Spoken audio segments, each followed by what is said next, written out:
اصولی طور پر یہ بات ثابت ہے کہ حضور پر جادو ہوا اور جادو کا کچھ اثر بھی آپ پر ظاہر ہوا اور اس کے ازالے کے لیے یہ صورتیں نازل کی گئیں۔ اس پہلو سے بھی یہ ثابت ہو جاتا ہے، اس لیے کہ جادو کا جو قصہ ہے نبی اکرم صلی اللہ علیہ وسلم پر، وہ میں آپ کے سامنے اس وقت اجمالاً بیان کر دیتا ہوں۔ یہ ہماری تفسیروں میں بڑی تفصیل کے ساتھ موجود ہے، بلکہ مولانا مودودی نے تو تمام روایات کو جمع کر کے اس کا ایک پورا مربوط جو ہے تسلسل کے ساتھ پورا ایک واقعہ مرتب کر کے اپنی کتاب میں تفہیم میں درج کر دیا ہے۔ یہ واقعہ ہے صلح حدیبیہ کے بعد کا۔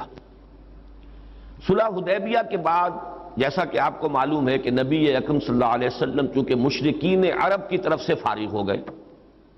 اور یکسو ہو کر اب آپ نے یہود خیبر میں جو آباد تھے اور جو لوگ یہاں سے گئے تھے مدینے سے، وہ بھی وہیں جا کر آباد ہو گئے تھے اور وہ اسلام کی مخالفت کا ایک بہت بڑا مرکز بن گیا۔ تو صلح حدیبیہ کے بعد آپ نے ادھر کا رخ کیا، یہ تو تاریخاً ثابت ہے، اور اس کے بعد خیبر فتح ہوا۔ لیکن معلوم ہوتا ہے کہ یہود کو، خیبر کے یہود کو پہلے سے اندازہ ہو گیا تھا کہ اب یہ رخ ہماری طرف ہوگا، اب یکسو ہو گئے محمد صلی اللہ علیہ وسلم، تو اپنی پوری طاقت کے ساتھ وہ ہمارے اوپر حملہ آور ہو سکتے ہیں۔ تو انہوں نے گویا کہ پیش بندی کے طور پر یہ کوشش کی کہ ان کا ایک وفد آیا مدینے میں، اور یہ لبید ابن عاصم ایک شخص تھا بنی زریق کا،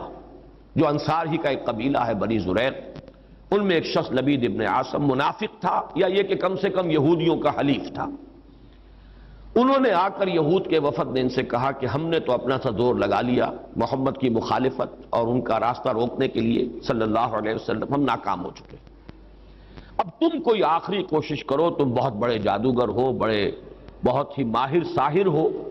تو تم کوئی کوشش کرو اور سحر کرو محمد پر صلی اللہ علیہ وسلم۔ اور 3 اشرفیاں پیش کی۔ اشرفی اس زمانے میں ایک بڑی شے کہ یہ ہدیہ بھی حاضر ہے، اب تم کوئی زور لگاؤ۔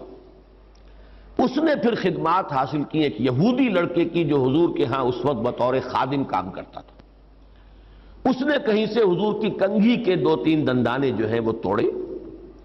اور اس میں آپ کے منہ مبارک بھی تھے، جیسے کنگھی کے اندر آپ کو معلوم ہے بال جو ہیں وہ کہیں اڑ جایا کرتے ہیں آخر میں، تو وہ لے کر اس کے پاس گیا، اس پر اس نے جادو کیا۔ اس کا میں بعد میں عرض کروں گا کہ یہ جادو کا یہ معاملہ جو ہے اس حوالے سے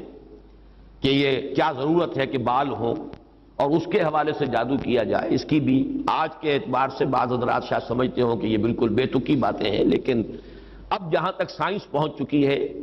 ان تمام باتوں کی توجیہ اب بالکل سمجھ میں آنے والی ہے، اس لیے کہ یہ کسی شخص کا، اس کے جسم کا ایک حصہ، بال بھی انسان کے جسم میں سے اگ رہے ہیں، اس میں بھی جو سیلز ہیں ان میں جینز ہیں،